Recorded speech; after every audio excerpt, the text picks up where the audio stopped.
তেমন বিদেশি বন্ধু রাষ্ট্রগুলো বলুন আর শত্রু রাষ্ট্রগুলো বলুন, জামাত ইসলামের রাজনীতি নিয়ে যে কৌতূহল আছে সেই কৌতূহলের মধ্যে নতুন করে যে আলোচনা হচ্ছে সেটা হলো যে জামাত ইসলামের মুভ, এটিকে কি স্মার্ট মুভ বলা যায় না এটিকে আরেকটা খাদে পড়ার মুভ, সেটি নিয়েই আলোচনা। কেন আলোচনা করছি? কেননা জামাত ইসলামীর আমির ডাক্তার শফিকুর রহমান সাবেক জাসদ ছাত্রলীগ নেতা থেকে তিনি ছাত্র শিবিরে যোগদান করার মাধ্যমে জামায়াত ইসলামীর যে রাজনীতির গোড়পর্তন তার সেটির মাধ্যমে বিভিন্ন পর্যায়ে নেতৃত্বের পরীক্ষা দিতে দিতে আজকে তিনি জামায়াত ইসলামীর নায়েবে আমির। তার যে সাম্প্রতিক বক্তব্য, সেই বক্তব্যটা বেশ কিছু মহলে সন্দেহের উদ্রেক সৃষ্টি করেছে এবং এ নিয়ে নানান রকম আলোচনা তৈরি হচ্ছে যে বিএনপি এবং জামায়াতের সম্পর্কটা আসলে কেমন, কিংবা জামাত কি ভেবে এই ধরনের রাজনৈতিক অবস্থান নিল। তারা কি এমন পর্যায়ে চলে গিয়েছে যে তারা ভাবছে যে না, বিএনপির সাথে রাজনৈতিক সম্পর্ক ছাড়াই তারা এবার নির্বাচনে অংশ নিতে পারবে এবং সেই নির্বাচনে অংশ নিলে তারা সরকার গঠন যদি নাও হয় এমনকি বিরোধী দলের রাজনীতিতে ভূমিকা রাখতে পারবে। এটার বাস্তবতা, পক্ষে বিপক্ষের যুক্তি নিয়ে নানান রকম কথা আছে, সেগুলোই আজকের আলোচনার বিষয়। আমাদের লোকেরা মাঝে মাঝে জিজ্ঞেস করে যে বিএনপির সাথে আমরা আবার জোটে যাব কিনা। আপনারা কি মনে করেন, যাওয়া দরকার? এগুলো আমরা সবাই চোখের সামনে দেখছি না। আজকে যদি একজন রিক্সাওয়ালাকে জিজ্ঞেস করা হয়, ভাই তুমি বলো তো এদেশে নির্বাচনটা কখন হওয়া উচিত, সেও একটা জবাব দিবে না? এখন সবাই কিন্তু সচেতন, কিন্তু আবার অস্থিরতা আবার শুরু হয়ে গেছে। এই গত পরশুদিন আবার ওনারা নির্বাচনের রোড ম্যাপ চেয়ে বসেছে। শফিকুর রহমান আরও বেশ কিছু কথা বলেছেন, সেগুলো নিয়েই আমি আলোচনা করব। তবে তার আগ দিয়ে চলুন যে এই যে নির্বাচনী রোডম্যাপের ঘোষণাটার প্রেক্ষাপট কি, সেটা হলো ডক্টর মোহাম্মদ ইউনূস তত্ত্বাবধায়ক অন্তর্বর্তী সরকারের উপদেষ্টা, তিনি তার জাতির উদ্দেশ্যে দেওয়া ভাষণে বলেছেন যে অনেকে জিজ্ঞেস করেন নির্বাচন কখন হবে। এই প্রশ্নটার উত্তর তো আসলে আপনারা, এটা একটা রাজনৈতিক সিদ্ধান্ত। একটা বিষয়ে সবাই জানতে আগ্রহী, কখন আমাদের সরকার বিদায় নেবে। এটার জবাব আপনাদের হাতে। কখন আপনারা আমাদেরকে বিদায় দেবেন? আমরা কেউ দেশ শাসনের মানুষ নই। আমাদের নিজ নিজ পেশায় আমরা আনন্দ পাই। দেশের সংকটকালে ছাত্রদের আহ্বানে আমরা এই দায়িত্ব গ্রহণ করেছি। আমরা সমস্ত শক্তি দিয়ে দায়িত্ব পালন করব। আমাদের উপদেষ্টা মন্ডলীও এই লক্ষ্যে উদ্বুদ্ধ হয়ে সবাই মিলে একটা টিম হিসেবে কাজ করে যাচ্ছি। কখন নির্বাচন হবে সেটা সম্পূর্ণ রাজনৈতিক সিদ্ধান্ত, আমাদের সিদ্ধান্ত নয়। দেশবাসীকে ঠিক করতে হবে আপনারা কখন আমাদেরকে ছেড়ে দেবেন। আমরা ছাত্রদের আহ্বানে এসেছি, তারা আমাদের প্রাথমিক নিয়োগকর্তা। দেশের আপামর জনসাধারণ আমাদের নিয়োগ সমর্থন করেছে। আমরা ক্রমাগতভাবে সবাইকে বিষয়টি স্মরণ করিয়ে যাব, যাতে হঠাৎ করে এই প্রশ্ন উত্থাপিত না হয়, আমরা কখন যাব। ডক্টর ইউনূসের এই বক্তব্য যথেষ্ট শুভঙ্করের ফাঁকি। কেন ফাঁকি সেটি নিশ্চয়ই আমি আলোচনায় বলবো। তবে এই বক্তব্যের প্রেক্ষিতে তার প্রতি উত্তরে যেসব রাজনৈতিক দল মন্তব্য করেছেন, বলাই বাহুল্য আওয়ামী লীগের রাজনীতি তো বাংলাদেশে নাই আপাতত। জামায়াতে ইসলামী তারা বলেছেন যে তারা এই অন্তর্বর্তী সরকারের উপদেষ্টার বক্তব্যে সন্তুষ্ট, কিন্তু বিএনপি বলেছে যে সব কিছুই ভালো আছে, কিন্তু আমরা ভেবেছিলাম একটা নির্বাচনের রোড ম্যাপ অন্তর্বর্তীকালীন সরকারের প্রধান ঘোষণা করবেন। এখন এই রোড ম্যাপটারই বিরোধিতা করছে জামাত ইসলামী। কেন, সেটি নিয়ে যৌক্তিক প্রশ্ন তোলা উচিত বলে আমি মনে করি। কেন মনে করি যে রোড ম্যাপ কি আর নির্বাচন কি দুটি সম্পূর্ণ ভিন্ন বিষয়। এটা ঠিক বিএনপি এই অন্তর্বর্তী সরকারের দায়িত্ব গ্রহণের আগেই, শেখ হাসিনা সরকারের পতনের পরে তারাদের পল্টনে সমাবেশ করেছিল, সেখান থেকে নির্বাচনের দাবি তুলেছিল, দ্রুত নির্বাচনের দাবি তুলেছিল। সেই দাবি থেকে তারপরে তারা সরে এসেছে। পরে সরে এসে সরকারকে যৌক্তিক সময় নির্ধারণের জন্য তারা দলীয়ভাবে সিদ্ধান্ত নিয়েছে। কিন্তু যৌক্তিক সময় তো একটা আপেক্ষিক শব্দ, এটা একটা ভেগ টার্ম। যারা আপনারা শিক্ষিত আছেন তারা বুঝবেন যে এটা একটা ভেগ টার্ম। যৌক্তিক সময় হচ্ছে ভেগ টার্ম। এমনকি ডক্টর ইউনূস যেটা বলেছেন যে এটা একটা রাজনৈতিক সিদ্ধান্ত, আপনারা যখন বলবেন আমরা তখন নির্বাচন দিব, আপনারা যখন বলবেন তখন নির্বাচন দেবে, এটার অর্থ কি?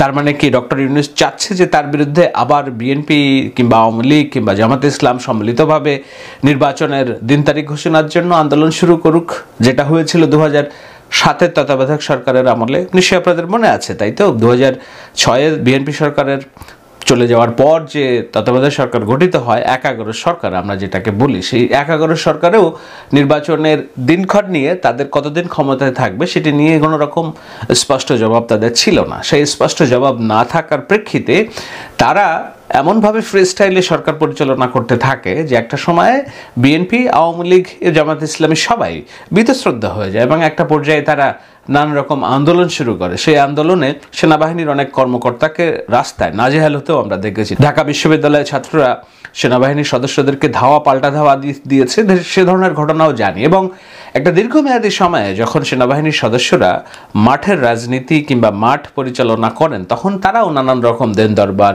নানান রকম লোভনীয় অফার, নানান রকম কার্যক্রমের সাথে ইনভলভ হয়ে যান, যেটাতে তাদের অভ্যন্তরীণ বাহিনীতে দ্বন্দ্ব প্রকট হতে শুরু করে এবং প্রকাশ্য রূপ নিতে পারে। এটা একটা শঙ্কা এবং সেই শঙ্কার বাস্তবতা হলো অবশ্যই যে আমরা বিডিআর বিদ্রোহের কথা জানি, পিলখানা হত্যাকাণ্ডের কথা বলি, যেখানে 57 জন সামরিক কর্মকর্তা জওয়ান নিহত হয়েছিলেন এবং সেটি এখনও এই দগদগে ঘা আছে। সেটার পেছনে অনেকখানি আমরা বলি যে রাজনৈতিক ইন্ধন, কিন্তু এটাও ঠিক যে মাঠ পর্যায়ে যেসব কর্মকাণ্ড, অর্থনৈতিক কর্মকাণ্ড পরিচালিত হতো, চাল ডাল কর্মসূচি এবং অন্যান্য, সেখানে হিসাবের দেন দরবারে কিছু ঘাটতি ছিল বলে অভিযোগ সেই সময়কার বিডিআর পরিবারগুলোর তরফ থেকে তোলা হয়েছিল। আমরা জানি না এটার তদন্তটা কোন পর্যায়ে, যেহেতু শেখ হাসিনা সরকার এটা তদন্ত প্রক্রিয়া আগাতে দেয়নি।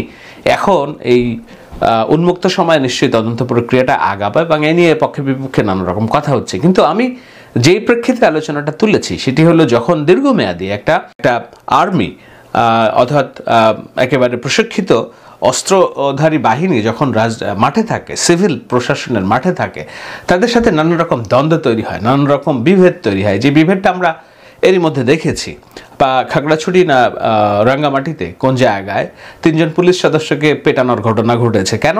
একজন আর্মি কর্মকর্তাকে সালাম দেওয়া হয় নাই, কনস্টেবলের 3 কনস্টেবলস নাকি সালাম দেয় নাই সেই অজুহাতে। তো এই ঘটনাগুলো তো স্পর্শকাতর এবং দীর্ঘমেয়াদী। আমরা বারবার বলি যে বাংলাদেশ আর্মি হলো এমন দেশপ্রেমের জায়গা এবং আমরা এই বাহিনীটাকে অন্তত এমন জায়গায় অক্ষত রাখতে চাই যেখানে সাধারণ মানুষের যে ভাবনা, সাধারণ মানুষের যে শ্রদ্ধাবোধ এবং আশা ভরসা সেটি যেন সমুন্নত থাকে। কিন্তু সেই সমুন্নত থাকার পথে সবচেয়ে বড় বাধা হয়ে দাঁড়ায় তখন যখন দীর্ঘমেয়াদীভাবে তারা রাজপথে অবস্থান করে এবং মানুষের সাথে দ্বন্দ্বে জড়ায়। রাজনীতি অনেক কঠিন জায়গা, এখানে নানান রকম মত পথ এবং স্বার্থন্বেষী মহল, সুবিধাবাদী মহল, দেশপ্রেমিক মহল, সবার একটা সম্মিলন থাকে। এই পথটাতে যারা চলেন তারা জানেন কিভাবে এই পথটিতে মিলিয়ে চলতে হয়।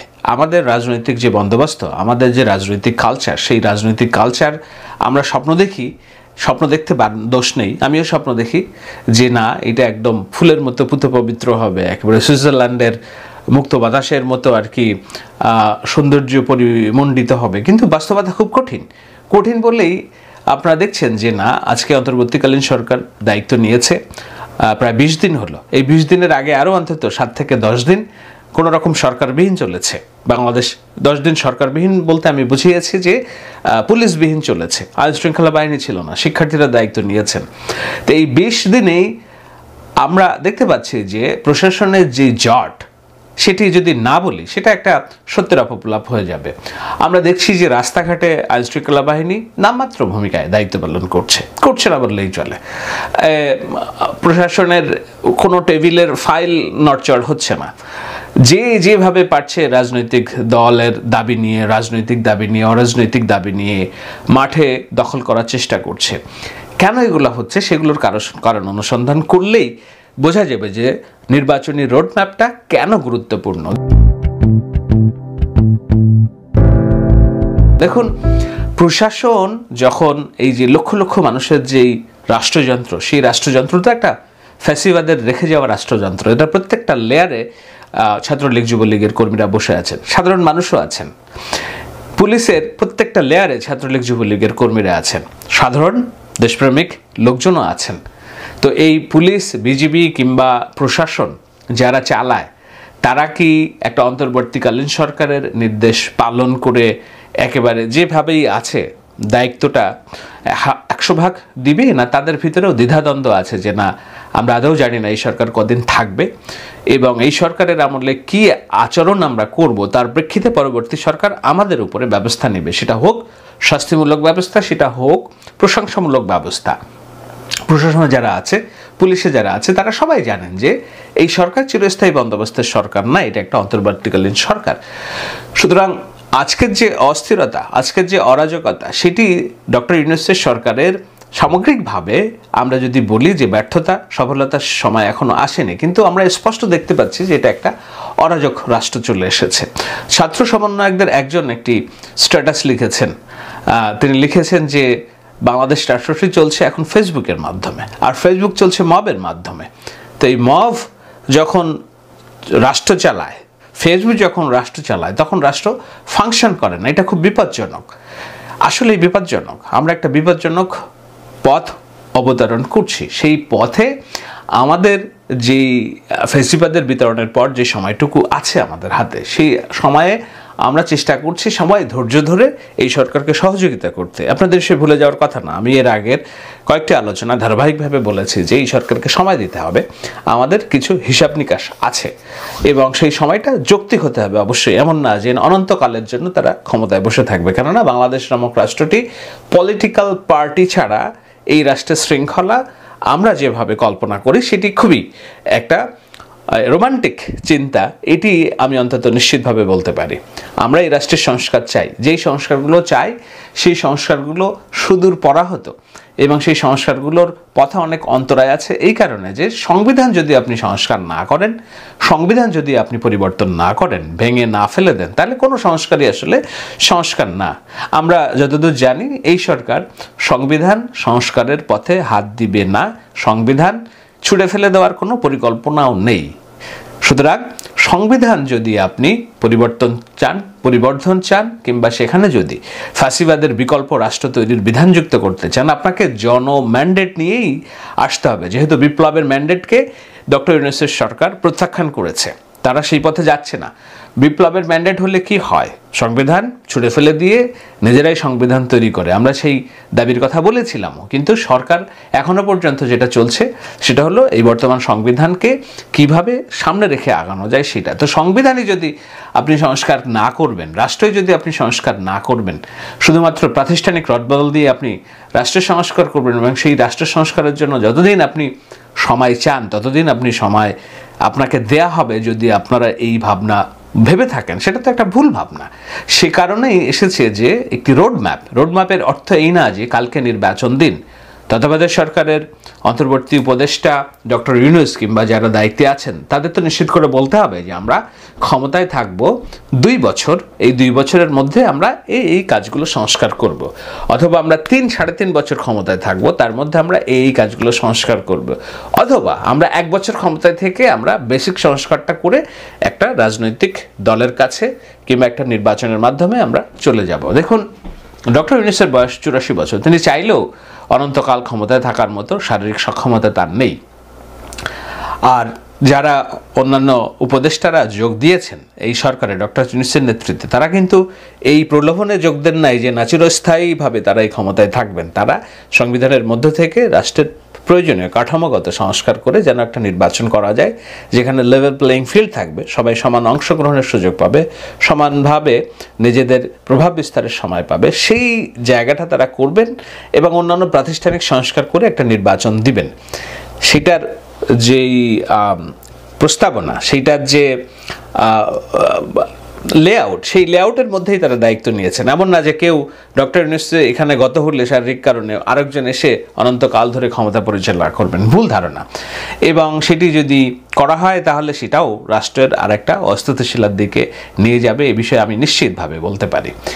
তো সেরকম একটা সময়ে নির্বাচন নয়, কিন্তু নির্বাচনের রোডম্যাপটা তো জাতির সামনে থাকা উচিত, সেইটা নাই এখনো পর্যন্ত। সেখানেই প্রশ্ন বিএনপির, আর সেই প্রশ্নের বিরোধিতা করেছেন জামায়াতে ইসলাম। তো জামায়াতে ইসলাম তাহলে এটাকে কি স্মার্ট মুভ বলবো, না এটা একটা খাদের পড়ার মুভ হিসেবে আপনারা বিবেচনা করবেন? জামায়াতে ইসলামী সম্ভবত অনলাইনে তাদের কর্মী সমর্থকদের মনোবল, এবং যেহেতু তারা ভাবছে যে ঢাকা বিশ্ববিদ্যালয়ের সব শিক্ষার্থী তুমি কে আমি কে রাজাকার রাজাকার এই স্লোগান অ্যাডপ্ট করেছে, এবং যেহেতু ভাবছে যে না এই ছাত্র আন্দোলনের অনেকগুলো মানুষ সামনের সারিতে যারা আছে তাদের অয়ব দেখতে জামাত ইসলামীর কর্মী সমর্থকদের মতো তাদের প্রত্যেকের সামনে দাঁড়িয়ে আছে, তারা নামাজ কালাম পড়ে। এই কারণে জামাত ইসলামীর যে ক্ষমতা গ্রহণের একটা সময় চলে এসেছে কিংবা জামাত ইসলামীর রাজনীতির সুসময় চলে এসেছে, সেটি ভাবার মধ্যে দোষের কিছু নেই। কিন্তু এটাও তো ভাবতে হবে যে না, বাংলাদেশের রাজনীতিতে জামায়াত ইসলামীর যে ভোট, সেই ভোট মাঠ পর্যায়ে আমরা বলে দিলাম হুমসিকাল যে না, বেড়েছে, অনেক বেড়েছে। কত % বেড়েছে যে জামায়াত ইসলামী ক্ষমতায় রাজনীতিতে এই ধরনের একটা অবস্থান তৈরি করতে চাচ্ছে, যেটা বিএনপির সাথে দ্রুত তৈরি করে। এখন আপনারা অনেকেই বলবেন যে না, বিএনপির সাথে জামায়াত ইসলামের দূরত্ব তো জামায়াত ইসলাম করে নাই, এটা করেছে বিএনপি। আমি অস্বীকার করছি না। 2024 সালের নির্বাচনের আগ দিয়ে বিশ্ব পরিমণ্ডলে জামাত ইসলামকে নিয়ে যে নেতিবাচক প্রচারণা প্রতিষ্ঠিত করেছিল বর্তমান সরকারের, দুঃখিত, আগের সরকারের যে প্রোপাগান্ডা মিডিয়া এবং দেশি বিদেশি বিভিন্ন মহল, তার প্রেক্ষিতে ভারত রাষ্ট্রর সাথে বৈরিতামূলক সম্পর্ক যেন না তৈরি হয় এবং অন্যান্য পশ্চিমা দেশগুলো যেন বিএনপি জামায়াতের অ্যালায়েন্স নিয়ে একত্রিতভাবে বিএনপি জামায়াতভাবে না ভাবতে পারে, সেজন্য তারা একটা কৌশলগত দূরত্বের কৌশল নিয়েছিল। সেই নির্বাচনে যেহেতু কোনো দল অংশগ্রহণ করেনি, কিন্তু নির্বাচনের আগ দিয়েই এইটা মির্জা ফখরুল স্পষ্টভাবে বলেছিলেন যে জামাতের সাথে আমাদের যে নির্বাচনী জোট সেটি অকার্যকর, সেটি ভেঙে গিয়েছে। আমরা দেখি নাই যে এই নির্বাচনী জোট কার্যকর রয়েছে। এক অর্থে জামাতে ইসলামের সাথে বিএনপির যে দূরত্ব সেটি তৈরি হয়েছে বহু আগে, 2024 সালের নির্বাচনের আগে, 2023 সালের মাঝামাঝি সময়ে। তো এই সময়ে আবার তাহলে জামায়াতের ইসলাম যে বিএনপির রাজনীতির বিরোধিতা করবে, সেটাই স্বাভাবিক আপনাদের হিসাবে। নতুন করে কেন প্রশ্ন উঠবে যে জামায়াতের রাজনীতির মুভ স্মার্ট কিনা, বিএনপির সাথে এই যে দূরত্ব তারা কেন করছে? তারপরেও প্রশ্নটা আসে এই কারণে যে জামায়াত বাংলাদেশের রাজনীতিতে 2001 সালে যে বিএনপি সরকার গঠন করেছিল, মূলত 4 দলীয় জোট গঠন করে এবং সেখানে নিরঙ্কুশ বিজয় অর্জন করেছিল, যার প্রেক্ষিতে জামায়াত ইসলামী বাংলাদেশের রাজনীতিতে সরকারে তাদের অংশগ্রহণ নিশ্চিত করে, যেটা এই উপমহাদেশের দেশে 150 বছরের জামায়াত ইসলামীর যে রাজনীতির ইতিহাস সেখানে কোনোদিন হয়নি। জামায়াত ইসলামীর মূল প্রবক্তা, জামায়াত ইসলামীর মূল রাজনীতি প্রতিষ্ঠিত হওয়ার কথা ছিল যেখানে পাকিস্তানে, সেটা হয়নি। জামায়াতে ইসলামের মূল প্রবক্তা আবুল আলা মাউদুদি, তার যে মতবাদ, সেই মতবাদ অনুযায়ী ভারতেও জামায়াতে ইসলামের কোনো অবস্থান নেই। বাংলাদেশে 150 বছরের রাজনীতিতে জামায়াত ইসলামিক রাজনৈতিক দলটির যে মতবাদ কিংবা যে ভাবাদর্শ, তার একমাত্র সফল চারণভূমি কিছুটা হলেও হয়েছে বাংলাদেশে। সেই সফলতার সবচেয়ে বড় প্রাপ্তিটা তারা পেয়েছিল 2001 সালের নির্বাচনের পরে, যেটা বিএনপির সাথে নির্বাচনে যাওয়ার প্রেক্ষিতে তারা সরকারের মন্ত্রিত্বের অংশীদার হয়েছিল। এই মন্ত্রিত্বের অংশীদার হওয়ার ফলে তারা যেমন তাদের রাজনীতিকে পুরা বিশ্বে লাইমলাইটে নিয়ে আসতে পেরেছিল, মওদুদের যে রাজনৈতিক দর্শন তার যে উত্থান হিসেবে সামনে নিয়ে আসতে পেরেছিল, আবার এজন্য তাদেরকে ভোগও অনেক স্বীকার করতে হয়েছে।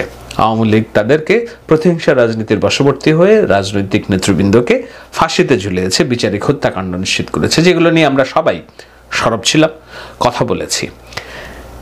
এর বাইরে জামায়াতে ইসলাম এককভাবে কিংবা দলগতভাবেও রাজনীতি করে কোনোদিন কোথাও বাংলাদেশের রাজনীতিতে খুব বেশি ভালো অবস্থান করতে পারেনি। খুব বেশি মানে কি, আমরা যদি দেখি 1996 সালে আওয়ামী লীগের রাজনীতি ছিল একটাই, সেটা হলো বিএনপি রাজনীতি থেকে জামায়াতে ইসলামকে